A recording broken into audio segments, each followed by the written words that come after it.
Hello friends, नमस्कार। स्वागत है आप सभी का एजुकेशन मंत्रा में। देखिए दोस्तों, कल जैसे ही सिंगल बेंच का ऑर्डर आया कि भर्ती प्रक्रिया को स्थगित किया जाए, मतलब 8 मई के बाद की जितनी प्रक्रियाएं हैं उन पर स्थगनादेश पारित किया गया, वैसे ही तत्काल प्रभाव से सचिव बेसिक शिक्षा परिषद प्रयागराज की तरफ से सभी जिला बेसिक शिक्षा अधिकारियों को निर्देश दिए गए कि जल्द ही तत्काल प्रभाव से काउंसलिंग प्रक्रिया को स्थगित कर दिया गया है। उसके बाद से हर एक जनपद के लगभग बीएसए के द्वारा ये काउंसलिंग रोकने का आदेश निर्गत कर दिया गया है। तो ऐसे में पूरे प्रदेश में काउंसलिंग प्रक्रिया रुक गई है। अब ये सबसे बड़ी बात है कि डबल बेंच में जल्द ही सरकार जो है जाएगी। कई प्रश्नों पर विवाद है और उन प्रश्नों में अगर बदलाव होता है तो अवश्य ही बुरी तरीके से मेरिट प्रभावित होगी और कई अभ्यर्थी अगर भर्ती प्रक्रिया की दौड़ में शामिल होंगे तो वहीं कई अभ्यर्थी भर्ती प्रक्रिया से बाहर भी हो जाएंगे। ये भी एक बहुत बड़ी बात है, क्योंकि मेरिट सहित पूरा रिजल्ट प्रभावित हो जाएगा। इन सभी बिंदुओं पर चर्चा करेंगे, तो वीडियो को लाइक एंड शेयर कर दीजिए और चैनल पर नए हैं तो सब्सक्राइब करके बेल आइकन को भी प्रेस कर दीजिए। तो चलिए दोस्तों, वीडियो सेशन को यहीं पर स्टार्ट करते हैं। सबसे पहले बात करते हैं पूरे प्रदेश में काउंसलिंग प्रक्रिया को किस प्रकार से रोका गया। देखिए दोस्तों, हाईकोर्ट की लखनऊ बेंच ने 69,000 शिक्षकों की भर्ती प्रक्रिया पर बुधवार को अंतरिम रोक लगा दी। यह रोक अगली जुलाई 12 तक जारी रहेगी। न्यायालय ने अंतिम उत्तर कुंजी से संबंधित अभ्यर्थियों की आपत्तियों को 10 दिनों में यूनिवर्सिटी ग्रांट कमीशन यानी कि यूजीसी को भेजने का आदेश दिया है। इसके पश्चात यूजीसी के सचिव एक विशेषज्ञ पैनल का गठन कर आपत्तियों पर 2 सप्ताह में रिपोर्ट परीक्षा नियामक प्राधिकारी को भेजेंगे। प्राधिकरण शपथ पत्र के साथ रिपोर्ट को न्यायालय में प्रस्तुत करेगा। दूसरी ओर प्रदेश सरकार ने तय किया है कि आदेश का अध्ययन करने के बाद हाईकोर्ट की 2 सदस्यीय खंडपीठ में इसके खिलाफ विशेष अपील की जाएगी। देखिए, 31 याचिकाओं की सुनवाई हुई है। मूल्यांकन करने में गलतियां हुई हैं। कुछ ऐसे भी प्रश्न हैं जिनके उत्तर पूर्व की विभिन्न परीक्षाओं में वर्तमान उत्तर कुंजी से अलग बताए गए हैं। न्यायालय ने कहा कि हमारे विचार से प्रश्न का मूल्यांकन करने में त्रुटि हुई है, जिसका खामियाजा बड़ी संख्या में अभ्यर्थियों को भुगतना पड़ेगा। न्यायालय ने कहा कि स्वयं राज्य सरकार ने अपने जवाबी हलफनामे में स्वीकार किया है कि कुछ प्रश्न हैं जो विवादपूर्ण हैं और जिनके एक से अधिक उत्तर सही हो सकते हैं। देखिए, दलील खारिज। महाधिवक्ता राघवेंद्र सिंह व मुख्य स्थायी अधिवक्ता रणविजय सिंह ने दलील की कि कोर्ट को मामले में हस्तक्षेप नहीं करना चाहिए, क्योंकि ऐसे विवाद में परीक्षा प्राधिकरण के पक्ष में प्रकल्पना की जानी चाहिए। कोर्ट ने सरकार की इस दलील को खारिज करते हुए कहा कि वैकल्पिक प्रश्नों में विवादपूर्ण प्रश्नों के लिए कोई संस्थान नहीं होना चाहिए। गौरतलब है कि करीब 1.25 साल इंतजार के बाद कट ऑफ को लेकर हाईकोर्ट का फैसला अभ्यर्थियों के लिए खुशियां लाया था, पर 28 दिन बाद ही उनकी खुशियों पर फिर से ग्रहण लग गया है। देखिए, ये क्या है कि इन प्रश्नों पर विवाद है। पहला है, नाथ पंथ के प्रवर्तक कौन है। परीक्षा नियामक कह रही है मत्स्येंद्र नाथ, अभ्यर्थी कह रहे हैं गोरखनाथ। फिर है, भारत में गरीबी का आकलन वाला, परिभाषा वाला और सामाजिक प्रेरक वाला। डॉक्टर सतीश चंद्र द्विवेदी जी क्या कह रहे हैं, उनके स्टेटमेंट को देख लेते हैं कि हम फैसले के खिलाफ डबल बेंच में याचिका दायर करेंगे। हमारी कोशिश होगी कि भर्ती प्रक्रिया से रोक हटवाई जाए। हम भर्ती को लेकर संवेदनशील हैं। अभ्यर्थी परेशान ना हो, किसी के साथ अन्याय नहीं होगा। देखिए, गोंडा में बुधवार को शिक्षक भर्ती की काउंसलिंग के बाद चयनित अभ्यर्थी किस प्रकार से बैठे हुए हैं। देखिए, एक चीज़ हमने खासी देखी अभ्यर्थियों के बीच में कि कहीं पर भी लगता है सोशल डिस्टेंसिंग का पालन नहीं हो। देखिए, कितने पास पास ये अभ्यर्थी बैठे हुए हैं, जबकि सतर्कता बरतनी चाहिए थी। अगर देखिए, बहुत सारे ऐसे अभ्यर्थी हैं जो काउंसलिंग में पार्टिसिपेट भी किए होंगे तो उन्हें बुरा लग रहा होगा, लेकिन हम ये बताना चाहेंगे, आप खुद की सुरक्षा का ध्यान रखिए और दूसरों की भी सुरक्षा का। सोशल डिस्टेंसिंग का पालन किया जाना चाहिए था। कतारबद्ध होकर भी अभ्यर्थियों के द्वारा सोशल डिस्टेंसिंग का पालन नहीं किया गया। ठीक है, जो हो गया सो हो गया, लेकिन जितने भी अभ्यर्थी काउंसलिंग प्रक्रिया से लौटे हैं वो अपने आप को 14 दिन होम क्वारंटाइन कर लें। 14 दिनों तक किसी से मिले जुले नहीं, खासी सतर्कता बरतें। जो एहतियातन है उन नियमों को पालन में लाएं। अदरवाइज कहीं से भी हम तो पहले ये दुआ करेंगे किसी को भी किसी प्रकार का कोई संक्रमण ना हुआ हो, लेकिन जो महामारी है वो किसी को पूछ कर नहीं आती, तो इसी वजह से सभी लोग थोड़ा सा सतर्कता बरतेंगे। 14 दिन थोड़ा सा आप लोग अलग थलग रहिए, जिससे कि या तो सोशल डिस्टेंसिंग बना के रखिए, कम से कम 5-6 मीटर की दूरी से ही बातचीत करिए, और अपने आप को आइसोलेट थोड़ा रखिए। तो इससे आपका भी लाभ है, आपके परिवार का, समाज का भी। अब देखिए, प्राथमिक स्कूलों में 69,000 सहायक अध्यापक की भर्ती रोकने संबंधी हाईकोर्ट की लखनऊ खंडपीठ के आदेश के बाद बेसिक शिक्षा परिषद के कार्यवाहक सचिव विजय शंकर मिश्र ने काउंसलिंग समेत चयन की सभी कार्रवाई रोक दी। बुधवार 10:30 बजे ही कोर्ट ने रोक लगाने का आदेश जारी कर दिया था, लेकिन आदेश की प्रति तकरीबन 1:30 बजे वेबसाइट पर अपलोड हुई। उसके बाद शासन के बड़े अधिकारियों ने बैठक की और सचिव विजय शंकर मिश्र को समस्त प्रक्रिया रोकने का आदेश दिया। 3 बजे के बाद सचिव ने सभी जिला बेसिक शिक्षा अधिकारियों को हाईकोर्ट के आदेश के क्रम में अग्रिम आदेशों तक चयन प्रक्रिया रोकने के पत्र जारी किए।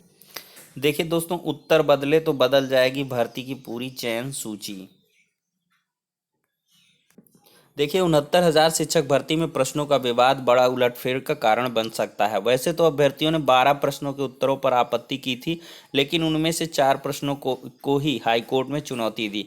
यदि इन 4 प्रश्नों के उत्तर बदलते हैं तो 1 जून को जारी जिला आवंटन की सूची में बड़ा बदलाव देखने को मिलेगा। सैकड़ों अभ्यर्थी लिखित परीक्षा में सफल होकर शिक्षक भर्ती की रेस में शामिल हो जाएंगे, जबकि सैकड़ों अन्य चयन सूची से बाहर भी होंगे। जिला आवंटन में नाम आने के बाद हजारों अभ्यर्थी बुधवार से काउंसलिंग कराने के लिए रातों रात अपने आवंटित जिले की ओर निकल पड़े। कोई उधार लेकर काउंसलिंग कराने भागा तो कोई छोटे बच्चे को घर पर छोड़कर निकल गया। अब परिणाम बदलने के बाद जो अभ्यर्थी बाहर होंगे उनके ऊपर दुखों का पहाड़ ही टूट पड़ेगा। जानकारों का मानना है कि 1 जून को सुनवाई के दौरान हाईकोर्ट का रुख देखने के बाद जिला आवंटन रोक देते तो आज हजारों अभ्यर्थियों को परेशानी ना उठानी पड़ती। परिणाम बदलने का चयन सूची पर क्या पड़ेगा असर?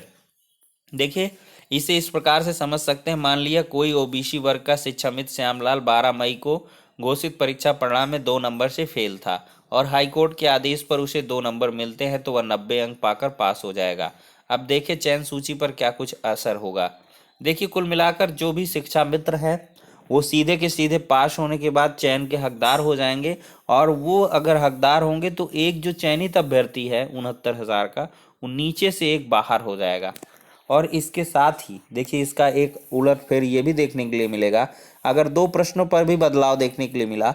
अगर 2 प्रश्नों के जवाब जिन अभ्यर्थियों के सही रहे होंगे तो उनकी मेरिट तो हूबहू रहेगी, और अगर वो चयनित हैं, अगर किसी अचयनित के या किसी अचयनित के समझ लीजिए 2 अंक से वो फेल है, या ऐसे भी समझ सकते हैं इसको कि उसके अचयनित में जो अभ्यर्थी है वो उसके बहुत बॉर्डर में है, मतलब करीब है, तो अवश्य ही वो उसको मेरिट में पछाड़ देगा, उसका शिफ्ट हो जाएगा और वो फिर बाहर हो जाएगा। तो इस तरह से एक बड़ी उठापटक देखने के लिए मिल जाएगी अगर 2 प्रश्नों पर भी जवाब बदलते हैं या उन पर कॉमन अंक दिए जाते हैं। जहाँ तक उम्मीद है 2 प्रश्नों पर कॉमन अंक दिए जा सकते हैं, लेकिन इसमें यूजीसी कमेटी जो डिसाइड करेगी उसी पर फाइनली सब कुछ निर्भर होगा। देखिए, यहाँ पर देखें तो सचिव का आदेश मिलते ही आधा घंटे पहले रोकी गई काउंसलिंग।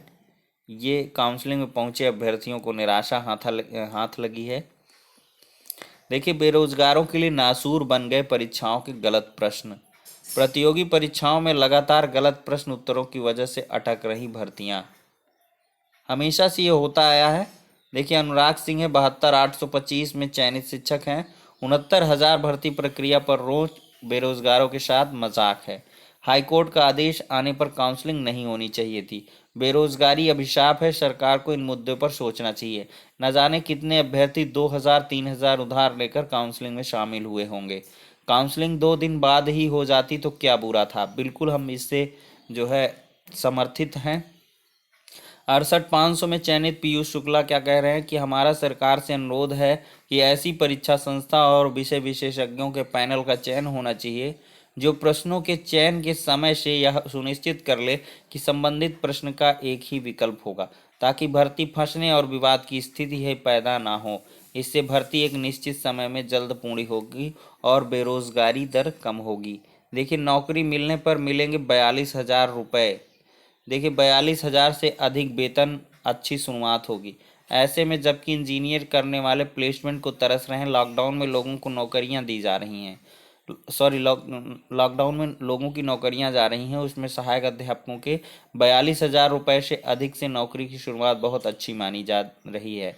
नवनियुक्त शिक्षकों को बेसिक के रूप में 35,400, 17% डीए 6,018, ग्रामीण क्षेत्र में तैनाती पर आचार्य 1,340, कुल 42,758 रुपये देय हैं। इसमें से ग्रुप इंश्योरेंस का 87 रुपये कम कर दें तो कुल 42,671 रुपये प्रति माह वेतन मिलेगा। कुल मिलाकर एक सम्मानजनक वेतन है, बढ़िया वेतन है, लेकिन अभी इसके लिए अभ्यर्थियों को इंतज़ार करना पड़ेगा। देख लीजिए कि सरकार फैसले के खिलाफ डबल बेंच में जाएगी। लखनऊ में बुधवार को बेसिक शिक्षा मंत्री डॉक्टर सतीश द्विवेदी ने अधिकारियों के साथ बैठक कर पूरी स्थिति की जानकारी ली। देखिए, 7 साल बाद काउंसलिंग के पहले दिन लगी रोक। नौकरी मिली तो मिलेंगे 42,000। देखिए, ऐसा 72,825 शिक्षक भर्ती में भी देखने के लिए मिला था। 4 फरवरी 2013 को एकेडमिक रिकॉर्ड के आधार पर 72,825 प्रशिक्षु शिक्षक भर्ती की काउंसलिंग शुरू होने के पहले दिन हाई कोर्ट ने रोक लगा दी थी।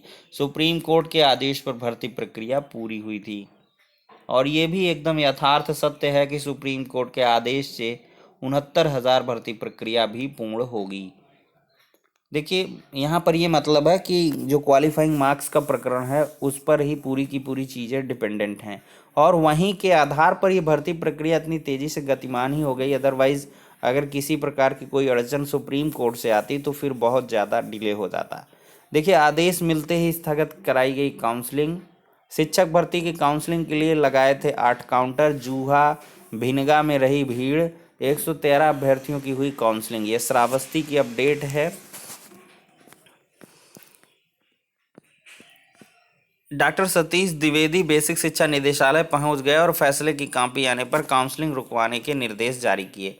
वहीं परीक्षा नियामक प्राधिकारी से तुरंत अपील करने के लिए प्रस्ताव मांगा गया और शाम तक प्रस्ताव निदेशालय भेज दिया गया। बैठक में तय किया गया है कि गुरुवार तक अपील दायर कर दी जाएगी। मतलब गुरुवार तक अपील दायर होगी और इसकी मजबूत पैरवी पर रोक हटवाने का प्रयास किया जाएगा। मतलब आज कल में अपील पूरी तरीके से दाखिल हो जाएगी। तो कुल मिलाकर यही सारी की सारी अपडेट है दोस्तों। अब कोई ख़ास चीज़ें नहीं समझ में आ रही। कुल मिलाकर सारी जो भी अपडेट्स आज समाचार पत्रों के माध्यम से थी वो आपको उपलब्ध करवा दी गई हैं।